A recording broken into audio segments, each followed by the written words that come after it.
Hi everyone, this is Suzette for Cloudy Sky today. And today I'm going to do something a little bit different. Now, sometimes I like to cook. Not all the time, but I do like to cook at sometimes. And I also like to experiment in the kitchen. That's from my, chemistry background. So what I did was about a 5 pound bag of potatoes. Now, if you don't eat potatoes, after a while they start getting those ice things and they will go bad, even though you keep them in the refrigerator. So I said once I bought the 5 pound bags, I was going to do potatoes in different ways. My favorite way, of course, is French fries. And I can't remember, listen, I'm be honest, most of the stuff I get either from Amazon or Walmart. So there's one or two. I have this little thing. But what I do with a 5 pound potato is soak them for 2 hours in just some water because I heard that helps with the starch. I did look it up. Don't have to do the source figure, so you can look it up too. And I use this little device, cut off the ends, stick it in there. Wait, camera. Yeah. Stick the potato in here. Already cut the potatoes, already ate the potatoes. Hey, I had a little trouble. For the scallops potato, and I once got myself on one of these things, the mandolin. And make sure you use the safety thingy. And then I also, with some of the potatoes, spiralize the potatoes, for those curly fries. And I have one of these. Okay, also shop at Kohl's, because I do believe that's where I got this from. This Food Network vegetable spiralizer. Hey, it works great for potatoes also. Apples. Yeah. So those are the three things I use. I did the potatoes 3 different ways. Yes, I'm putting that back down. I hope you like my painting. So the first thing I tried is, and I pulled this menu from offline, and you can see it. It's called Amazing Gluten-Free Au Gratin Potatoes from SundaySupportMovement.com, gluten-free au gratin potatoes. So if you can't see that, I just read it to you. I'll share the link down below.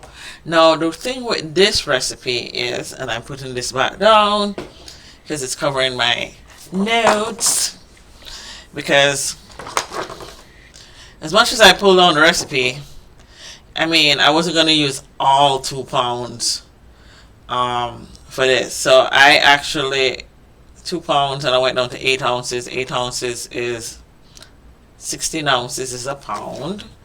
So I pretty much divided it by I want to say 8, because I didn't do 1 pound. I went half a pound. So 2 pounds divided by 2 divided by 4. Okay, whatever. I'm supposed to be good at math, but not on the fly. I also didn't use any butter, so that was another substitution I made. I'll show you my lovely little substitution list and my calculations. I use don't worry, I use a calculator. And because I reduced the potatoes, I had to reduce some of the stuff, except the garlic. I like garlic, so I left the garlic around the same.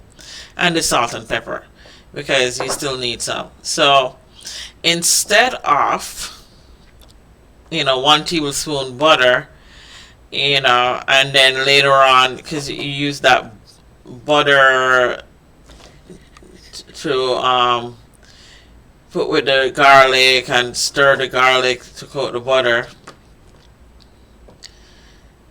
And then there was whipping cream. Now, me in my infinite science sense, would, if I was making mac and cheese, instead of using milk, I would use oil and water. So I was like, oil and water, okay, fine, I can make substitute milk. But, and I learned this, heavy whipping cream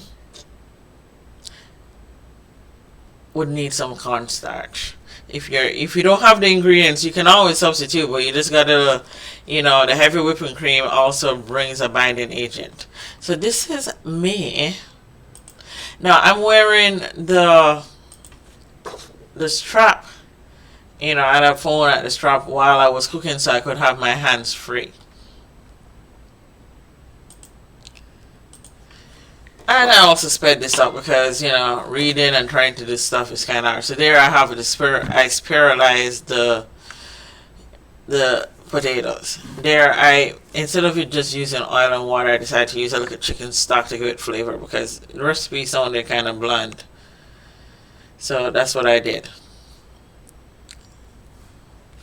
Chicken broth, and I use that Nor's chicken broth to give it a flavor. And those are the spiraled potatoes. And then I also substituted the Gruyere cheese because I didn't go looking for cheese. I had goat cheese log in my refrigerator already. So I went ahead and used that. I did have fresh thyme leaves because I use thyme a lot. And I do have kosher salt, and I have the grinder for the black pepper.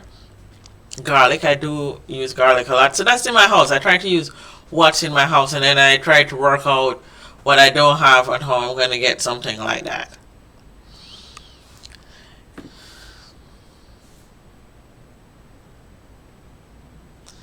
And one of the downside of waiting way too long is seeing the footage, and there's that goat cheese. Now I tried to put it in my I forgot what food processor, but I think what would have been better was to just slice the log and just lay the logs in there, because the food processor still made it lumpy.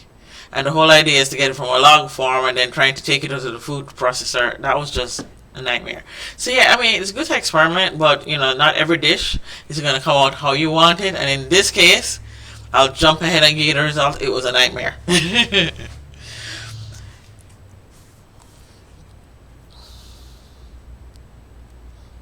And as much as they only use and this is for 2 pounds of potato, they had 1 teaspoon salt and half teaspoon freshly black pepper. I think you add your spices to your taste.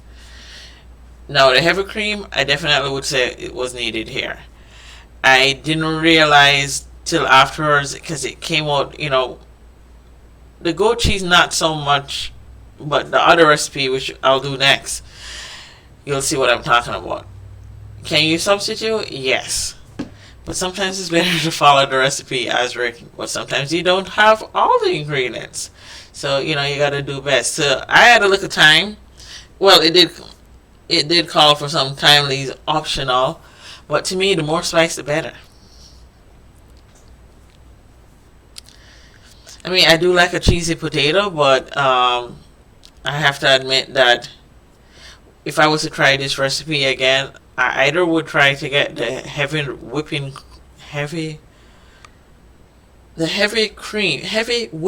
cream, butter, and what was the other thing?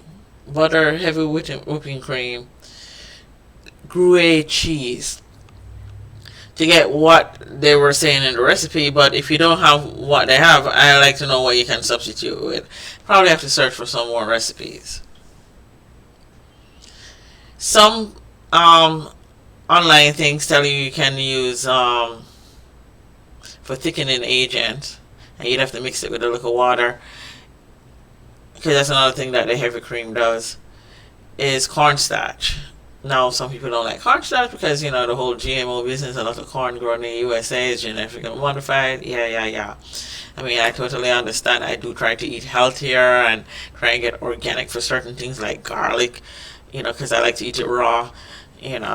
Wash my vegetables good, so if there's any coating, I'm not eating that too, especially if I'm eating the skin.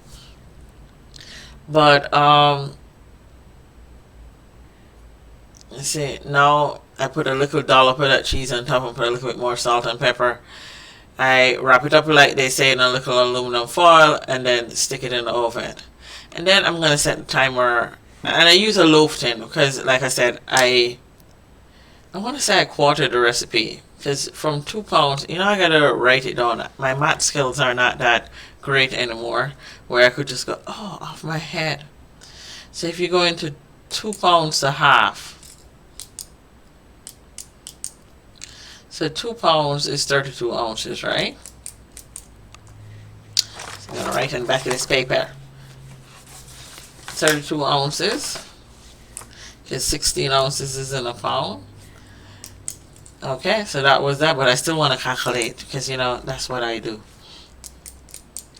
You ever have a pen that just doesn't write? So to go to 32 to 8, yes, I did divide by 4. I just had to see the numbers written down. Well, I can tell you, I don't have the end picture, but I do have the end pictures, which I will share at the end, what it came out looking like. It wasn't delicious. I'm so sorry. But I did try. And will I try this again? Yes, but at least I'm glad I didn't waste 2 pounds of potato. So I might do a little bit more cooking, and if you like this content, please like, subscribe, and I'll see you next time.